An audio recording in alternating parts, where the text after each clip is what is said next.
Hey guys, this is Real Appalachia with Shane. And Melody. And another special guest again today. And Blaze. Third member to the panel. Yes. Yeah, today we're going to talk about a topic that is very hot potato, and we've kind of avoided the topic up to this point because it's just very sensitive. Yeah. Hard to talk about and unpleasant. It is. It's unpleasant. It's, yeah, awkward and just kind of embarrassing for that area. It's an embarrassing stereotype. Unfortunately, it's just the truth is the truth, and that's we're Real Appalachia, so we're all about the truth. So so it's controversial. Probably going to get a lot of people mad at us. Maybe so, yeah, but again, kind of used to that too. Yeah, but we wanted to bring up this topic with you guys, and as always, I'll go ahead and throw out, if you like this video, give us the thumbs up, subscribe to our channel, and leave us a comment. Yeah, we would love to have your comments on this one, especially because it is, I'd like to know what people think, one way or the other, preconceived notions and that type of thing, and I guess it's time to tell them the topic. I didn't know from the title, but... Yeah, so we're going to actually be talking about some stereotypes in Appalachia. Yeah. But a big one, and one of the most controversial, and like we said, just hurtful and everything else, is inbreeding. Absolutely. Inbreeding in Appalachia. Yeah. Yeah, and it's really become in fashion, I guess that's the way to put it, since that Soft White Underbelly series on, I guess it's called Inbred Family, the Whitakers of Odd, West Virginia. Yeah. And that really exploded. It's got, I don't know, I think that first video is around 30 million views. And it really perpetuates the stereotype that has been around for decades, over a century. Yeah. And so we thought it'd be great to address that head on because it just needs to be addressed. It does, yeah. And I'll say right off the bat, I've watched those videos, most of them. I quit after the first couple because it was such a pure, obvious exploitation that I couldn't stomach to watch the rest. Yeah. So I didn't watch the videos until we actually went to start talking about doing this video, because I did just feel like it just feeds into that negative stereotype about our area and our people that I feel like is unfair. And so I did watch, I think, 2 or 3 of them before we come to do this. He's made such a living off of it. I expect the Christmas special and Thanksgiving, and he just keeps, anytime he needs views, hey, let's go back to West Virginia and visit the Whitakers. And then a couple of things I got issue with him about, particularly about those, and one is the fact that he ostensibly is doing all this good work for them and raising money for them and all that stuff. Well, he sets up a GoFundMe where other people can contribute. I'd love to know, and I asked him this, and of course he blocked me on YouTube instantly, but I was like, how much have you donated so much as $1 of your own money? Yeah. And he's made 30 million views on a video. Is going to make you a lot of ad revenue. I noticed something too in one of the follow-up videos that I watched where he was talking about that. The GoFundMe, he said, had gained $30,000 for them, and he said which they got in parts. And I thought, what does that mean, in parts? No. Like, did he just give it to them in, like, different sections or whatever? Like, does it come in? Or does that mean that he took some of it as, like, a finder's fee kind of thing? And I don't want to speculate or anything, but I don't know. I just feel like a lot more could be done for these people than what he's trying to act like he's doing for them. Because I think he was very respectful with them from what I could see to their faces, the interaction. I'm not talking about doing the videos in general, because I think that we both agree that that's not respectful to make these people the faces of inbred Appalachians. But I think that he's trying to act like he's doing a lot for them, and I'm like, really? Well, I took exception. I was watching the first video. There's one of the Whitaker family who has obviously just can't speak words. He grunts. Yes. And he keeps asking him questions and provoking him, because I know for shock value or whatever you want to call it. And it is, it's, I guess, disturbing is the way. You definitely get your attention when you watch it. But it just got to the point of where, well, why, you know this guy can't talk, and you can continually trying to draw him out for viewers. perverse pleasure or whatever. Yeah. And I took a real issue with that, and then just the fact, like I said, he keeps going back there. It wasn't like he had a story to tell and moved on even. It was, he keeps going back. This is popular, so I'm going to show this. Yeah. I mean, I understand. I just love that boy, the one that can't speak. Yeah, I mean. And he's very, you can just see in his eyes, he's just a sweetheart. And, you know, it's good to talk to him and everything, but I'm like you. I think that a lot of that is probably for shock value.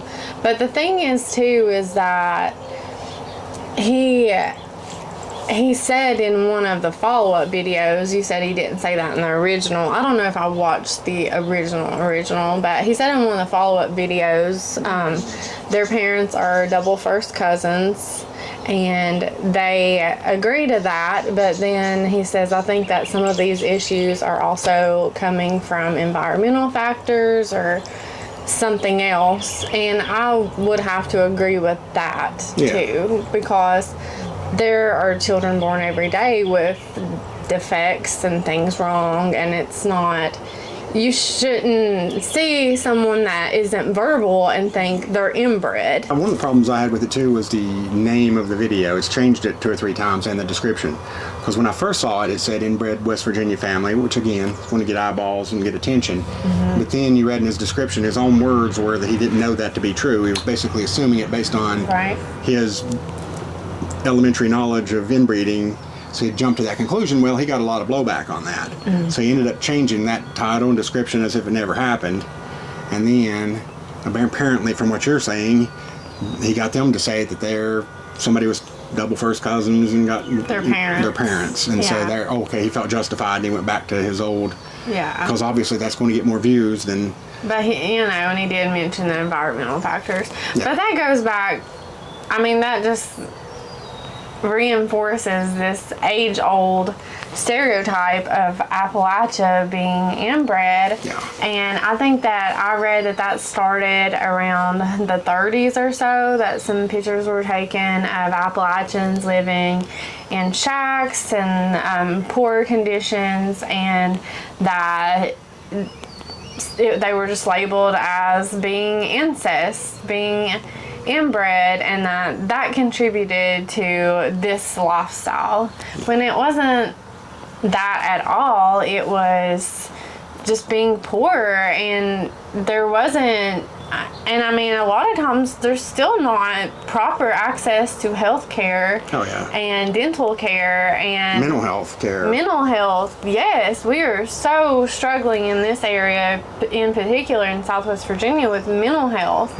facilities, and it's just so you take all of those things, you take all of the vitamins and nutrients and doctor's visits that a woman needs when she's carrying a baby, and if you take that away, there's going to be some issues with the baby, without that proper care.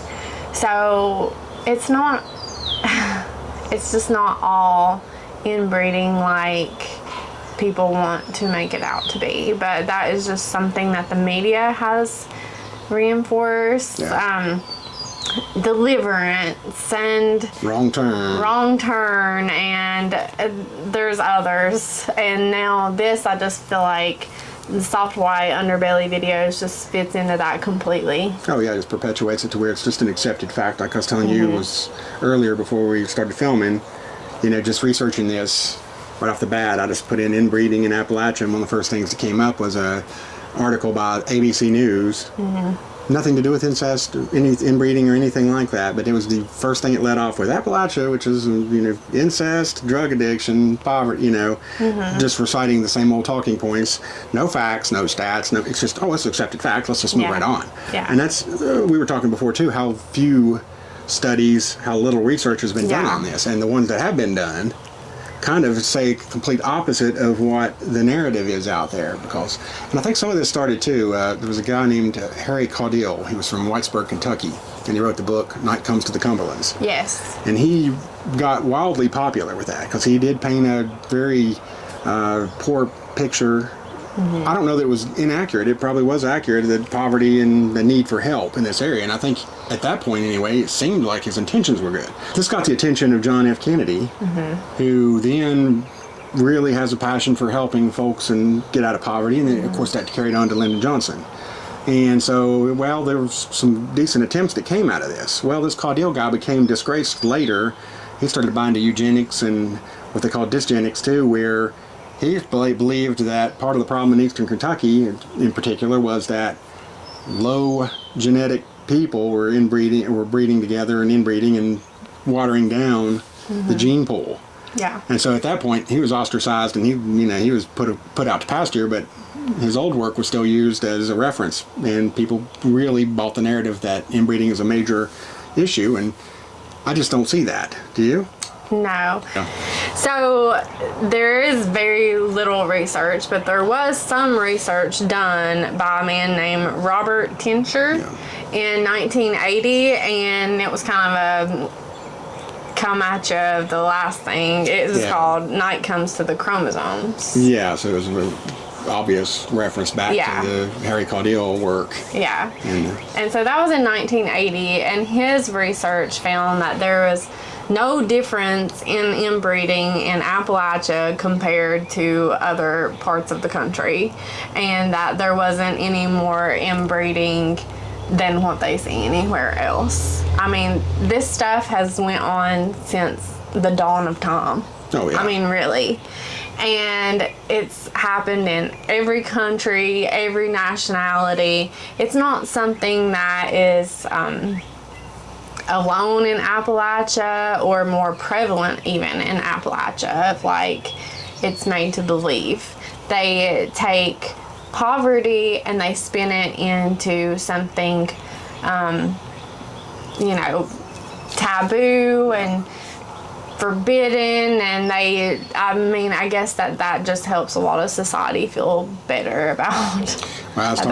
Yeah, I feel like everybody, they may not feel like they're superior, although I think they do, but they cloak it as that I'm the reference point. I'm perfect, and if, anything that you do that may be different than me, I've got to make an excuse for why you're less than me. Yeah. And maybe I accept you, and I'm, pat you on the head, and you're okay, but I'm better than you. They don't want to say that. They don't feel that. They don't want to admit that. That's the feeling. The underlying feeling is that I'm the measuring stick. Yeah. And I don't care where you're from. People do that for whatever race, sex, whatever. You make reasons why you're the best, and everybody else has to measure up to you. They do, but I will never understand why that, culture is something to be celebrated and admired, and that tradition should be passed down, and that is something to be honored with every other culture except Appalachia. So if we have a more simple way of life, like being focused on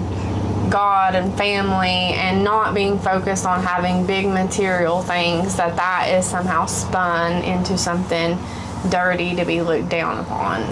Yeah, and some of the research, mudslinging, and they do too, but it's well known that that's been rumored about the royal family. Yes, absolutely. And you can kind of see that actually from the opposite end, not just poverty, but for somebody that holds them up, we are royalty. Who's good enough for you? Yeah, exactly. It's like, oh man, I don't want to. Yeah. Commoners, or so we're going to stick to our kind. Yeah. So you can there's all kinds of reasons that could happen.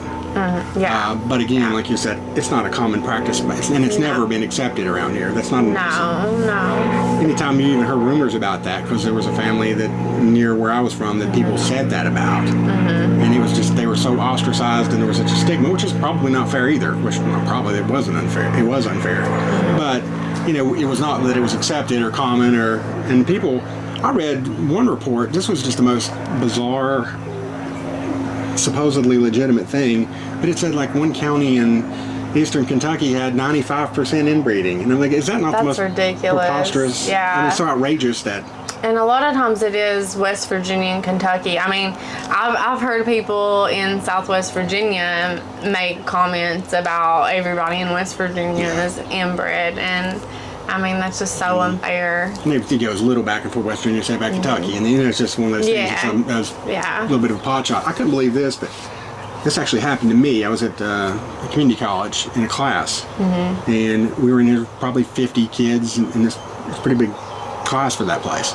And the teacher just openly started talking about just making jokes about inbreeding in our area, and it just flew all over me. And my cousin was in the class too, he, man that hates drama and doesn't like to, cause any commotion, but it hit him so wrong too that he spoke out in the middle of this class, and before I even knew what hit me, it was like I was so offended I didn't even know how to react, and he just fired right back at that, and they just dismissed it like, oh, you're just petty crybaby, whatever. And it's like, are you kidding me that you really believe this? They believe it to their core. Yeah. And why wouldn't you? I guess because you've had over a century of reinforcement of that from every just put into your head, and shame on Hollywood too for making movies about Appalachia that is focused around inbred people. I mean, shame on them. They wouldn't do that about any other area, any other race, any other religion. They would not do it. It's the last. That's what I'm saying. Any other culture, any other nationality that multiple movies were being made reinforcing a stereotype about them, there would be an outrage and an outcry. And with Appalachia, it's just like, we can say what we want about them. That's our, yeah. But going back to the Whitakers, I mean, even if their parents were first cousins, they're still human beings, and I do feel like it is an exploitation. And like I said, now on YouTube anyways, they are kind of the face of the Appalachian incest family.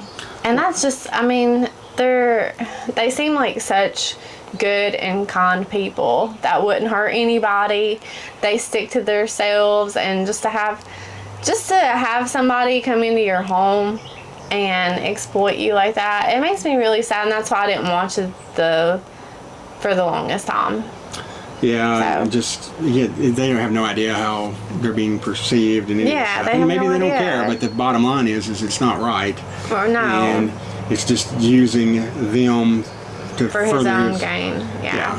And he does this a lot with, he talks to prostitutes. And I'm not saying his work isn't interesting. It is. Some of it is interesting, but he's really gone into Appalachia a lot and exploited that. He finds the most remote and worst person he can possibly find anywhere and tries to pull them out and try to make that, if that's all you see, and a lot of people, I'm sure that's the only exposure they have to Appalachia is through his work. Yeah, very good point. They think, wow, these people, savages. Yeah, it just backs up what we've always heard and thought. Yeah. How many, every few videos, I won't dare say how many, but it's very common that we'll have a comment. Hey, when y'all going to go talk to the Whitakers? Yeah. When you're going to go to, and we're not going to, for one thing, that's not going to happen. But it just shows you the perception that is out there based on this guy's work, and it's just, he's not going to go in there and talk to the mayor, or, he's going to find somebody up the deepest, darkest holler that has some kind of mental challenge. Yeah. And then try to exploit them and act like, and I'm not even saying he says that represents Appalachia, but it does in a lot of people's minds. Yeah, and it does reinforce that. I mean, it does. You can't. If I went up to, all you saw in New York City was homelessness. Yeah. You'd think that's all New York was about. You wouldn't see any of the good. You wouldn't. Exactly. And then it'd be easy to do that. I would guarantee I'd go up there, spend a week and talk to 7,500 homeless people, and then put them on film, and it sounded like, oh, wow. Well, I mean, you could go to Bristol and do all kinds of films about homeless people, and like you said, if that's all you show, then eventually there's going to be a misconception that, wow, Bristol, Virginia, Tennessee, they have more homeless people than any other place in America, and and they have a responsibility, and I really don't appreciate the Mark, whatever his name is, that does that, Soft White Underbelly. He also censors comments just almost instantaneously to where there's not even a discussion. It's either you agree with him or you love what he's doing or you're gone. Yeah. And it just makes it look like that, again, people just buy into that. We very seldom censor comment when we get some negative stuff, unless you get profane. When there's profane language, absolutely, but otherwise we'll just leave it up to let everybody see your true colors. Yes. Yeah, just saying. But yeah, like you said, I mean, does inbreeding happen? It happens everywhere. Yeah. It happens here, sure it does, but it's also not accepted. It's not encouraged. It's not the norm. It's not the norm. No, my family on both sides, my mom and my dad, has had people that have really went in deep to genealogy, and there's just this thing of going into is like, okay, once you get back to a certain point, there might be some overlap there. Mm-hmm. There wasn't on either side of my family, and my family, I know on my mom's side, goes back to Appalachia as early as like the 1700s, and there was no overlap there. There was no family, nothing like that. And you could even maybe understand things more a little bit back in that amount of time, because you think there's less people, it's a remote area, but there wasn't. And to me, that just backs up the fact that this isn't a common everyday thing in Appalachia. No, and I think too, somebody, and I wish I could quote who it was from, was talking about that very thing and saying that people assumed that all these areas were much more remote and contained than a lot of them are. Mm-hmm. To where they felt like, well, there's no other choice. They had to inbreed. Well, that's not that's not the truth. It's just there's all kinds of options for finding people. Yeah. And even if it's a small community, you're going to find somebody you're attracted to. And, right. Yeah. And if you don't, you'll end up being that way. I went to Canada on a fishing trip. I may have told you this before. We got there and there was probably 40 or 50 guys from the coal mines. We land there and there's one girl in the whole resort, and it's like it was just a fishing retreat. And you get there and she was homely as, or ugly as homemade soap, as they say, or homemade sin, whatever you call it. And after the end of the week, she started looking a lot better. We were all just joking. It's like, what? She's got real nice hands. She combed her hair okay today. Just you adjust your attractiveness to what's available. Right. Yeah. The men never started looking good to me with that girl, but she was like she went from a 2 to a 10. That's right. Without alcohol. So, are we going to ask the question? Have you known any actually inbred families? I know people who have been strongly suspicious, and I hate to cast that on people because I don't have proof, but that is the rumor and the perception of a certain family around where I'm from, and they're very much, unfortunately, ostracized, and people stay away from them. And what about you? I have known of some. Yeah. I've known of a couple specifically, and one, again, like you said, ostracized, and not a family that anyone looks up to or anything. No. But then I've known of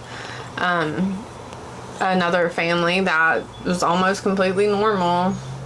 So, I mean, but like we said, it happened in the royal family, and it's happened everywhere. It's just still, despite all that, it's rare everywhere. Yeah, exactly. And it's not accepted anywhere, and it's not, it's the same standard everywhere. Exactly. Yeah, it is not something that should be an Appalachian stereotype. No, and I think if somebody came here looking for that kind of person, they're having a hard time. You have to look really, really hard. And that's why does he not go back and interview 20 inbred families in West Virginia? He goes back to Whitaker's because it's the easy one to find, isn't it? Yeah, and I even have questions. How did he find them if they're so remote in this odd town in the hollers and hills of West Virginia? How did he find them? It's just... There's some stuff that's weird about it to me, too. They're so remote. They won't talk to anybody. They won't do this. They won't do that. It's like, but you're a guy from California with cameras that come in and they just welcome you with open arms. Like, there's something off there for me. Yeah, and not just with them, but with others. When he does interview people, he, I guess for lack of a better description, bribes them with something very small amount, $100. So, and if you're a desperate person, then much you won't do for $100, And so they'll get them talking, and he's able to exploit them and their story, and and some of them are very sympathetic people. I've seen the one from a lady in Beckley comes right to mind. And, you know, she has some issues and, you know, eyes are crossed and all kinds of stuff. And so visually, she gets your attention. And I mean, it just does. And then when you listen, they're a sweet person, had a rough life, and a wonderful human being. Mm-hmm. But I don't know that was his intention. I think he thought, hey, people will look at her and, you know, the fact that she's a good quality human being is a bigger bonus for him. So, okay, that makes me, you know. But I don't think he had a good motive when he went to talk to her and interview her. It wasn't like, oh, just a random person. Right. Yeah. So, anyways, we hope that you enjoyed this discussion, and we want you to be part of that discussion. Yes. So leave us your comments. Like we always say, if we don't get a respond, we do read them. And we appreciate you guys leaving us comments, giving us thumbs up, subscribing to our channel, because we are going to show the real Appalachia. Exactly. The best we know it anyway. And if people have completely contradictory information, I would love to hear it. So we'll do a follow-up saying, hey, we were wrong as wrong could be. Exactly. Yeah. We're not above that. Yeah. So, anyways, we'll see you on down the road.